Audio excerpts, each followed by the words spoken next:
Hello and welcome to the NBA Outlet. I'm your host, Nick Fay. With me, as always, Kory Waldron, special guest, Dalton, Pence. How we doing, guys? Doing all right. How you doing, Nick? Unlike LeBron James, I'm actually in playoff mode already. I'm fully activated, so I'm showtime ready to go.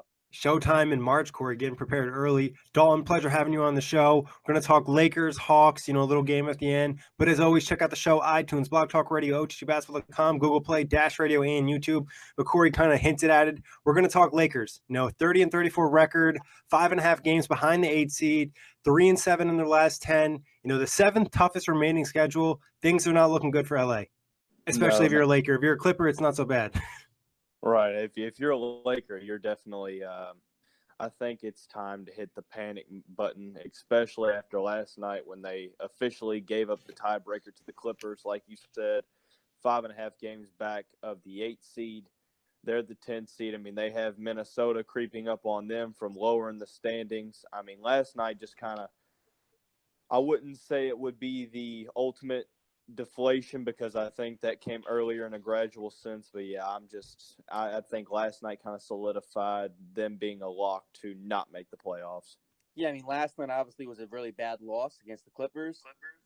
Not to mention the fact that you kind of had the story come out earlier yesterday in which Melo and the Lakers decided not to sign each other for whatever it's worth. Whether it's the Lakers backing out of it or Melo saying the Lakers are too bad, I don't want to be another scapegoat.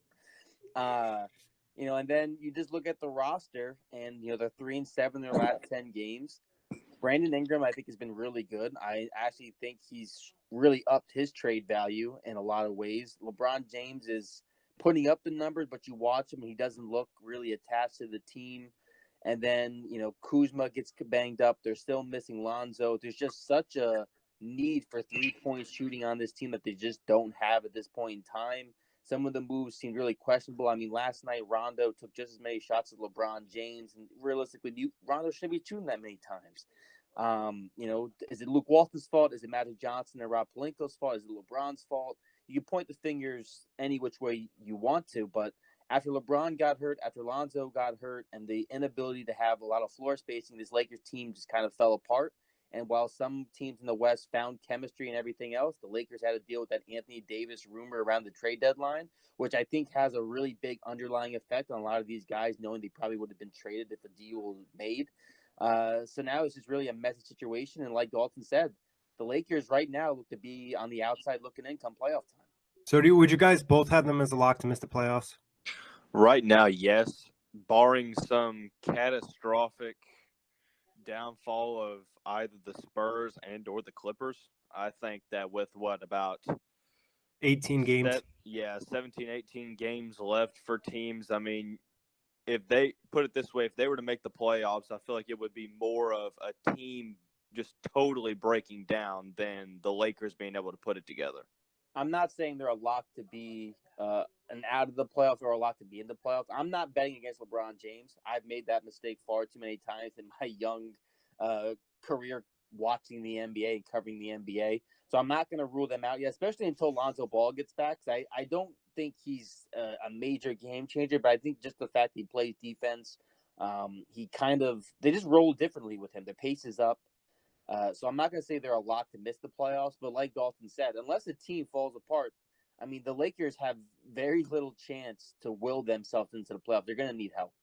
Well, Kory, you kind of brought this up before. What would you say is the main problem with the Lakers right now, and who deserves most of the blame if you had to put on one person?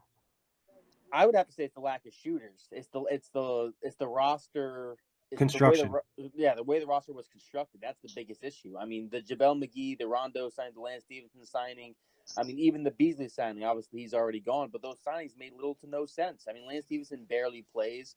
McGee's been okay. Obviously, he's a lot better to start the season. Rondo, you get moments, but playoff Rondo is something that you have to, I guess, hope comes along if they make the playoffs because he doesn't have a lot going for him right now. He kind of feels like LeBron and Rondo are just stat padding to a degree. Yeah, I definitely agree, Kory.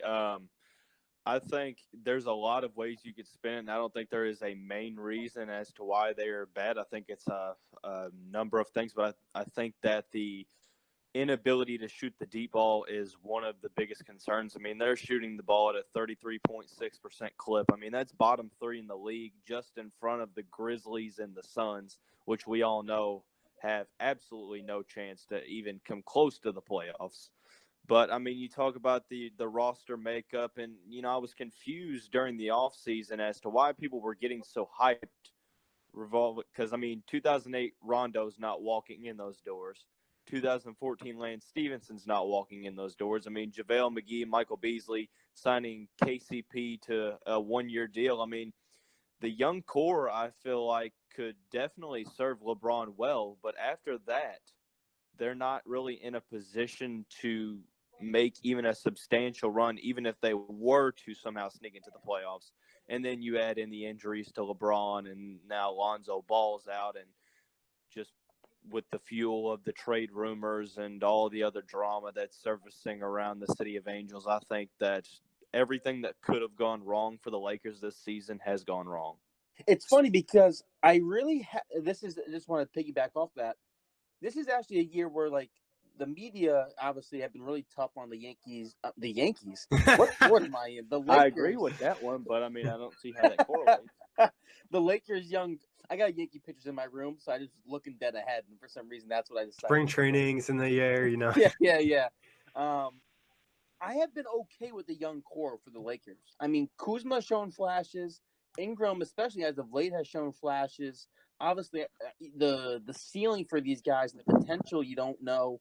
I thought Lonzo was good in the limited role we saw him in. Josh Hart dealing with the knee injury, but he still plays tough. Zubac, to me, was a miss. I'm not really sure why they got rid of him still. I'm still trying to figure that one out.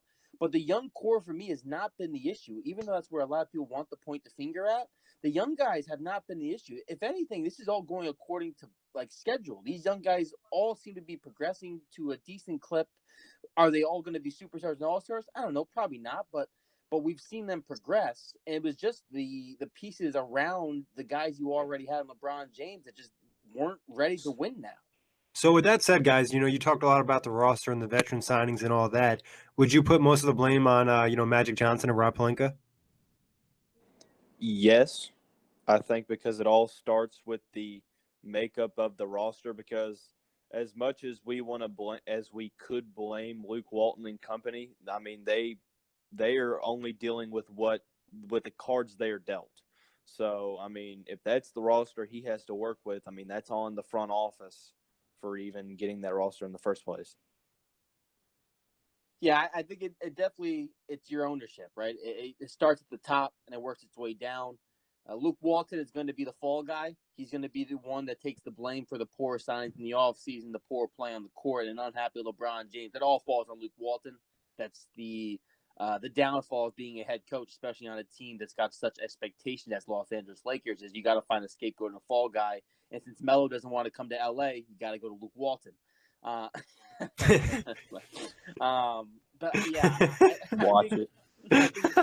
I think Rob Pelinka and Magic Johnson get a lot of the blame, and especially too, I think they get more so blame because I think especially around the deadline, the trading away Zubac for nothing, not getting Anthony Davis, and your best piece coming in being Reggie Bullock, who I actually think is okay. That's the kind of guy they need to shoot the three.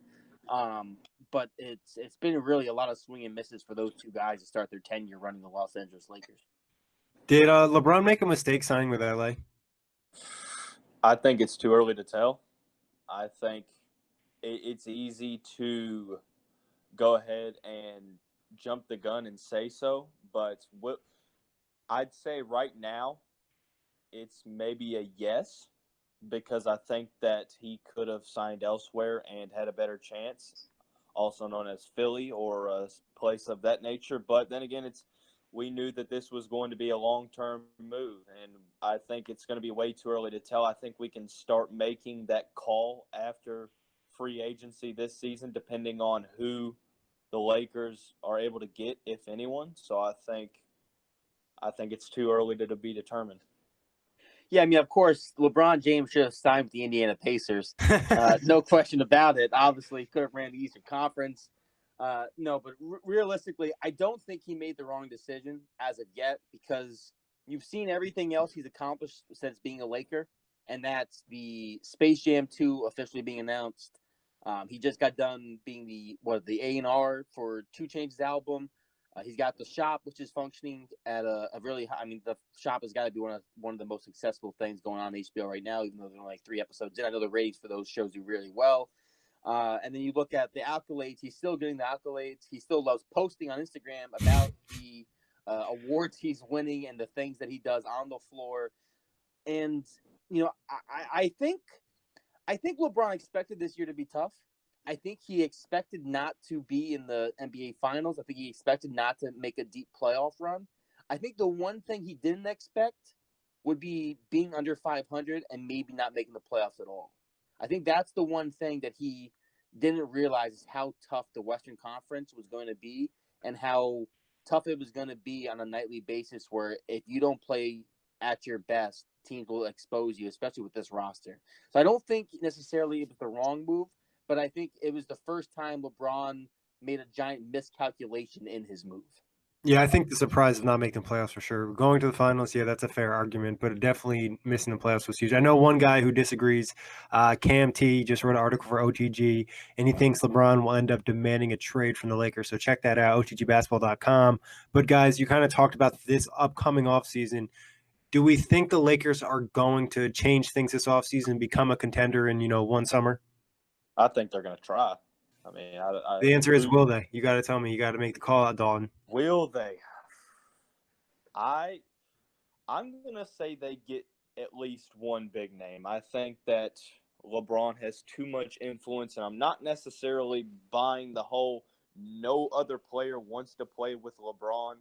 I'm not buying that whole narrative. I truly believe that there are some guys that don't want to play in his shadow. However, I think that there could be one guy, whether who that be, maybe a Klay Thompson, depending on if Golden State can go back to back this season. Who knows? Possibly Kyrie, because I'm a part of that conspiracy and I'm here for it. I think they take a step toward being a contender, but it's yet to be seen if that said star that joins him will be able to mesh with LeBron. I mean, the Anthony Davis trade chip is still out there. The article Cam wrote is actually fantastic. It is. He did a very nice job on that. So shout out to that. It's definitely a must read. Just looking at this Lakers team, right? So going to free agency, there's definitely going to be a lot of changes. I mean, all these guys on 1-year deals, you're not coming back. None of them are coming back. I mean, maybe Rondo comes back. I could see that possibly. But realistically, none of these guys are coming back, and they're going to go after strictly shooters. It's going to be a complete different approach to this offseason than last offseason. And when it comes to superstars, I don't know if they get Anthony Davis, and I still don't know if I would want to trade all these guys for Anthony Davis necessarily. I mean, you got to. I understand that. But, if LeBron James wants to demand a trade, even after if you trade Anthony Davis, LeBron's probably going to be okay.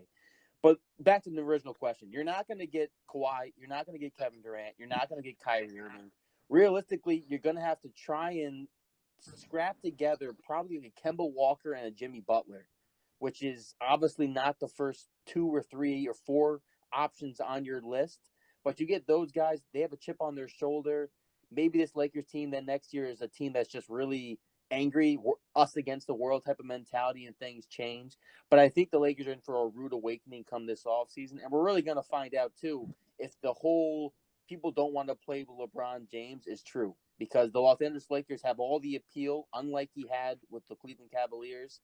And now it's time to see if people want to play with him. Do you think some of it also could be LA? Like people say they want to play in LA, but then they also, the media is so crazy. There's also so much off the court drama than playing, like you said, with LeBron. And then obviously we haven't heard much from LeVar, but that's something to think. Do you think the LA market is not as enticing as it once was? I mean, I think it's enticing for sure, but I think the benefits of living in LA and being in that market far outweigh the drawbacks. I mean, if you're going to play with LeBron in a big market that's not necessarily as big as LA or New York or even Miami per se, I think then you start to look at maybe how enticing the market is. But with it being LA and with all of the perks that come with living there, I think that the benefits really outweigh the drawbacks. I look at it from this perspective, whereas no one wanted to play with the best player when he was in cold ass Cleveland. Now you're in warm ass. I mean, it did snow the other day in LA because global warming's real, fellas, believe it or not. That city, that media, and all of that. If you want to play for a title and your aspirations are to be playing at the highest point in the NBA, then those bigger markets are the destinations you want to be at and be in. So I think the LA itself is not a put off. The only put off would be the fact that when you're losing with LeBron James, it's never his fault. And when you're winning, it's him, and then everything else. I mean, when Kevin Durant earlier this season said there's a very toxic environment around LeBron James, and LeBron got offended by that. Sometimes the truth is offensive. True. Any final thoughts on the Lakers, guys, before we move on? Yeah, there's one that I like, and we were talking about a little bit before, and that's Brandon Ingram. I think that so many people, too many people to be exact, called him a bust, which really is a top pet peeve of mine, is calling a player under 25 years old a bust, because it's way too early to tell. But in his third season as a 21-year-old, I mean, he's just able now to drink. I mean, just not too long ago. I mean, he's averaging 18.3 points per game on almost 50% shooting. Sure, he needs to improve his three-point shooting percentage. He needs to add some weight and just get more accustomed to his role in the modern NBA. But, I mean, defensively, he's sound. He's got a long wingspan, so he's able to disrupt people on the defensive side. He's starting to finally – his skill set is starting to become polished on the offensive end. So many people are talking about when and not if Brandon Ingram has moved. And honestly, I'm not so sure that that's the best idea for the Lakers, because Brandon Ingram, despite all of the turmoil that the Lakers have experienced this year, Ingram has been one of the bright parts of the season for LA. What do you think about Ingram, Kory? Guess he disconnected. We'll give him a sec. I must have offended him. No, the Wi-Fi turned off, so my phone was still connected, so it dropped me. That's Okay. what they Struggle. all say. Kory, just give your thoughts on Ingram. Did you hear what Dalton said or no? Yeah, I heard probably 95% of it, so I can pick up right from where he. All right, go for it. Yeah, I mean, I've actually, not that I've called Brandon Ingram a bust, Dalton, but I've been sour, I'd say, on Brandon Ingram. I mean, he doesn't have a 3-point shot. He's a little thin for my liking. I think the initial comparisons to him being Kevin Durant were kind of offsetting, because watching him early on, I had this, expectation of him being like Kevin Durant, where I feel like he's more like a DeMar DeRozan, but probably a slightly better defender because of his wingspan. And yeah, I mean, I think he's going to be a solid player. I'm still not sure what his ceiling is. I'm still not sure what he looks like at his best, but I think he's done enough, especially over the last month or so, despite missing last night's game against the Clippers, that he can be a big cornerstone piece going forward for a franchise. I'm just not sure if that's with LA, because obviously they may pull the trigger on Anthony Davis trade, but I've been impressed by what Ingram has done as of late. Yeah, he's definitely really picked it up over the last stretch of games. But moving on from the Lakers, we're going to move on to the Hawks and talk about a guy who's really caught fire post All-Star break. And he's averaging post All-Star break over 29 points per game, over 9 assists, close to 4 rebounds, 47% from the field, 47% from three. And that's Trae Young. Nobody scored more points since the All-Star break since Trae Young. What are your thoughts on him? If there is ever a big draft trade of that caliber in which both teams have won the trade, it might just be this one. And, just before the All-Star break might have been almost criminal to even say that with the way that Luka has been performing this whole season.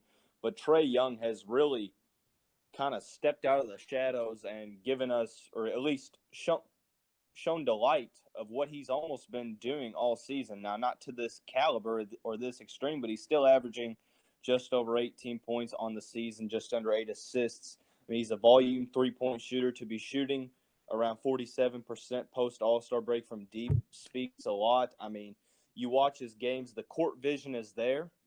It's just a matter of transitioning to the NBA, which it's finally starting to click. It's finally starting to come to him. So As far as the ceiling for Trae Young, I'm honestly not sure because I think it would be wrong to put a ceiling on a player like this at 20 years old because the way I look at it, defensively, he can only get better. If he improves his three-point shooting and becomes more consistent, I mean, watch out because he's already can pull from anywhere inside the half court. And now with his ability to run the offense with that young Hawks core, I mean, if you're an Atlanta fan, I mean, you don't. I mean, obviously, you're not a contender at this point, but you have to be very optimistic going forward. Yeah, this Trae Young take of mine is going to haunt me till the end of time, most likely. Until he retires. Yeah, which I'm happy about. Anytime someone, it's not like I ever want to call or think someone's going to be a bust, but anytime I'm proven wrong, 100% on board with that, and I love to be proved wrong in that sense. But yeah, he's been fantastic. He actually probably should have been in the latest OTG top 50 NBA player rankings that we just did. Me and Jack Manuel, we actually had him just outside of it because the early stretch of the season, he was still putting up the numbers. The passing numbers were phenomenal, but the shooting percentages just weren't there. He was struggling from three. Obviously, when you're on that kind of bad, good bad teams, I think they're rebuilding correctly. You're going to have some nights where you have to shoot more and just they're not going to fall. And obviously, since the All-Star break, that quadruple overtime thriller against the Bulls was phenomenal. Him going neck to neck with Zach LaVine. He, as you said, Dalton can pull up from anywhere on the floor. His ball handling is way better than I thought it was going to be on this level. His playmaking, his court vision is fantastic. Defensively, he can stay with you. He's a little bit of a nagging defender, just not strong enough to stay with some of the top end point guards. But there's so much potential there. Obviously, the comparison he's always connected to is Steph Curry, right? So I think the absolute or I don't even want to say the absolute ceiling, but like the ceiling for him would be somewhat of a Steph Curry. It's just the only guy I can compare him to at this point. And I think that's probably where he ends up is somewhere around Curry. Does he end up being the same, greatest shooter of all time? I don't know. That's probably a stretch. But I think he is somewhere in the vicinity of the next Stephen Curry. He can shoot from anywhere. He's got a good ball handling ability. He can play make. He's just an all-around threat, and he's been really fun to watch. And like you said also, Dalton, this was a win-win trade. It didn't feel that way from the start. It didn't feel that way from the first, 3 quarters of the season or first half of the season. And now it feels like the Atlanta Hawks made the right guy. And they've been so set on trying to build the Warriors 2.0 in their own offensive system. They got the next closest thing to Steph Curry. Do you think Trae Young will be a top 10 point guard next season? Next season, I wouldn't put it out of the question. I'm going to say no preliminarily from a point guard aspect. But if he is, I would most definitely not be surprised at all. I'm going to say no, only because I think I'm going to say no. I think the team success might kind of hold him slightly down in my mind. But if the numbers are fantastic, maybe he'll reach there. But I still think, just from we did the top 10 list the other day when we talked about D'Lo, and D'Lo up and coming, De'Aaron Fox up and coming. How does John Wall look when he eventually gets back? And obviously he's gone for such a long time, it might not even be a factor or relevant. But I think he probably is just outside the top 10 next year. But then the year after, I think he'll be knocking right on the door. Yeah, definitely something to keep an eye on. Obviously, how he turns this hot stretch to finish the season into next season. Talking about the Hawks in general, though, what do you like about their young core? Obviously, Trae Young, John Collins, Kevin Huerter. What are your thoughts on them and how they progress, and what kind of future do they have as a core group? I am very excited for Atlanta moving forward. John Collins, very high on him, have been high on him since his days at Wake Forest. I mean, he's a near 20-10 guy at 21 years old, an obvious piece in the front court. Kevin Huerter at 20 years old, I mean, he's averaging just under 10, and he's kind of getting overlooked by Trae Young, but, I mean, he's still kind of an unpolished prospect, but the athleticism and the ability to shoot the ball is there. It's going to be interesting to whether they incorporate Taurean Prince because I know that he was kind of in the whole trade rumors. Is he going to get traded? Is he not going to get traded? I think that can kind of leave a sour taste, but who knows if he gets – I mean, he's only 24. I mean, he's shown that he can do a lot of things. And then there's another guy, Amari Spellman, who's just playing just under 20 minutes a game, a rookie from this year. But, Kory, you mentioned it. They are trying to build the Warriors 2.0. And Trae Young, they've got with the comparison to Steph Curry. So now you look elsewhere. The good thing about the trade with the Mavericks is that assuming that Dallas finishes in the top 10, they will get their first-round pick, which is absolutely huge for them to have 2 first-rounders. Oh, let me rephrase that. I believe it's outside of the top 5. Yeah, I think it's just top 3 or top 5 protected.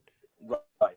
So I think right now it's predicted late in the top 10. So, I mean, that's huge for them because this draft is very top-heavy, and you have the option to add a guy like Jarrett Culver, Romeo Langford, and all. There's a couple guys that could fit that, being able to spread the court. I mean, they have the immediate option to add 1 to 2 quality guys to kind of start speeding up this rebuilding process and add to this young core. But right now, I mean, Trae Young looks like a home run hit. John Collins is just on the pathway to greatness right now.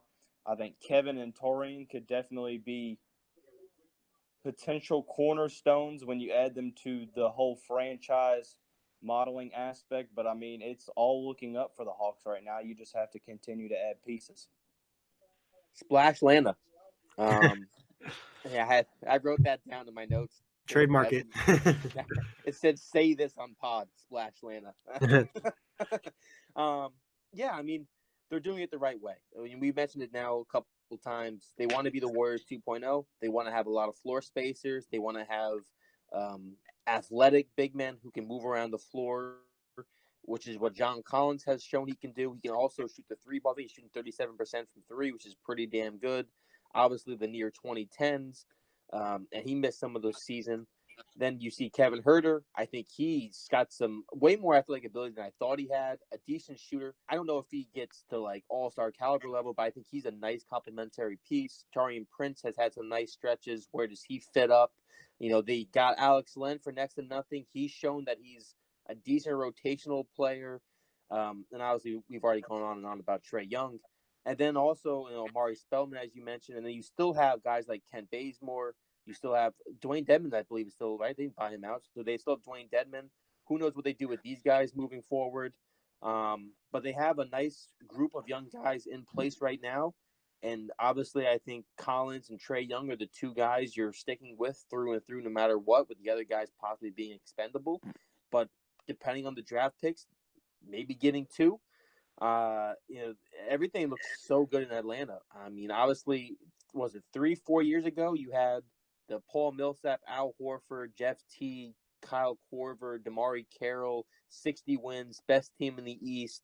And then the fall apart with, the Dwight Howard saga, Dennis Schroeder. And now they're already completely different and looking at a much brighter future than they may even have had during that 60-win season. I don't even think we thought that team was good enough to win a title. Who knows how these kids developed? I think their upside is already better than anybody they've had in years past. Yeah, it's definitely Agreed. a great point. They're building more so for a contender than just like a deep playoff run. Guys, you mentioned playoffs, Kory. How long does this Hawks team gets back into the playoffs? How many seasons? In the Eastern Conference, the way it is, I'm going to say quickly 3 years. What about you, Dalton? 3 years would be my guess. 2 could be a potential depending on this next rookie class and the guys that they draft, depending on their transition to the NBA. But I'm going to go with 3 as well, but it wouldn't surprise me with 2.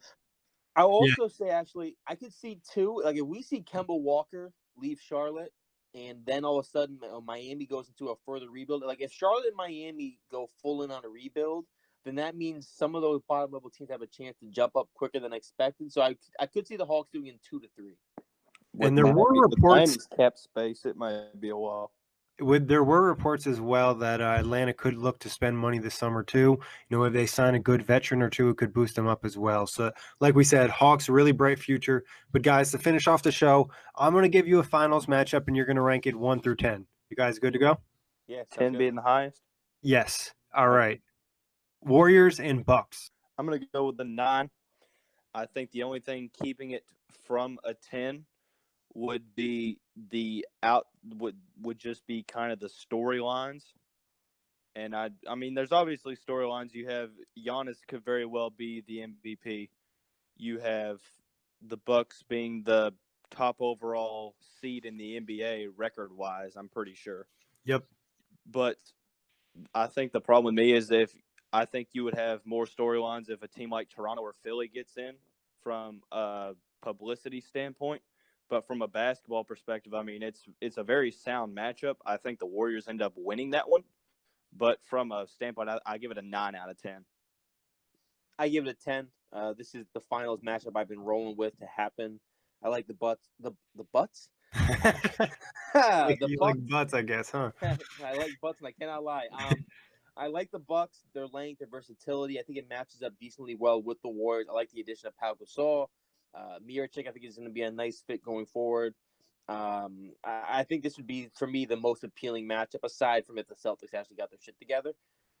So this, for me, would be a 10. All right, Houston versus Boston, the finals we almost had last year. Well, just with Houston, I'm going to give it a 10. But nah, I think it's probably maybe an 8.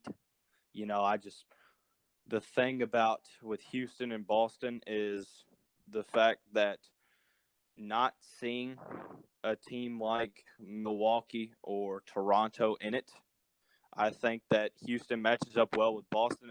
That's assuming that Boston gets their shit together, which honestly I'm not even sure is possible right now. But it's one of those matchups to where you're just sitting like, oh, okay, should be pretty good from a basketball perspective, but it's not like one of those like you're like, oh shit, well this could be something. But it's one of those, if you replace Boston with another team, I rank it higher, but just what a surprise. So I'll give this a 9 for a couple of reasons. I think if it's a 9, that means the Celtics got their shit together and they're playing at a really high level. It means the Rockets were able to beat the Warriors with arguably less talent. And then you're getting two different teams in the NBA Finals finally, and you're going to have a new title champion. So I think all of that combined would put this as a 9 for me. What about OKC and Milwaukee? All right, that's an 11 out of 10 for me. I mean, I think that's assuming that's kind of piggybacking off what Kory said. That means that Golden State is not winning the chip. But you get a player like Paul George who has absolutely excelled on primetime matchups, and you stick a guy like Paul George and Russ against Giannis and that core, I might be impartial. Well, then again, usually I go against OKC, so I'm surprising myself by even saying this, but I think that this is the opportunity for Russ to actually prove that he can win without Kevin Durant. So if he wins a chip without Kevin Durant or even makes it to the finals in that regard, I think that's a big enough storyline in itself. For me, it would be an 8. I like that it's different. I like the Bucks highly in this matchup. I think their offense is too much. There's too much versatility. Obviously, I like the way the Thunder defend.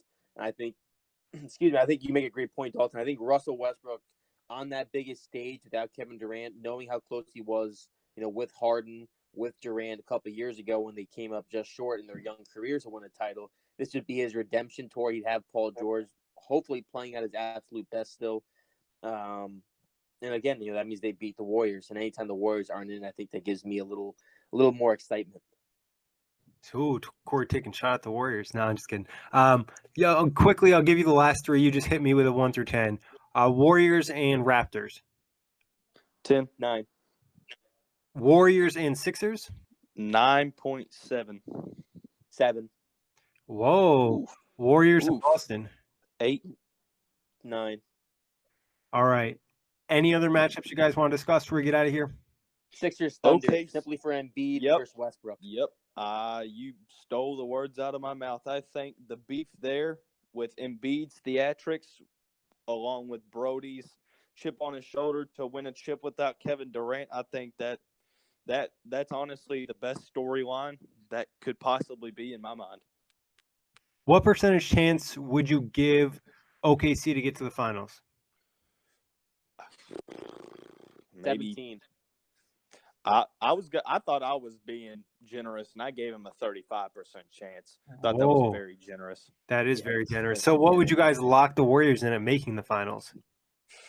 Well, 87. I think it's definitely over 50%, and I think it's definitely over 3/4. So I'm looking at probably about 85 to 88 range. I'm not buying all this. Oh, this is the year that the Warriors go down because obviously they prove us wrong year in, year out. Yeah, so you guys would have to kick down your expectations for OKC. We're out of 100% here, fellas. All right, guys, that wraps it up. As always, check us out iTunes, Block Talk Radio, OTGBasketball.com, Google Play, Dash Radio, and YouTube. Peace out, Knuckle.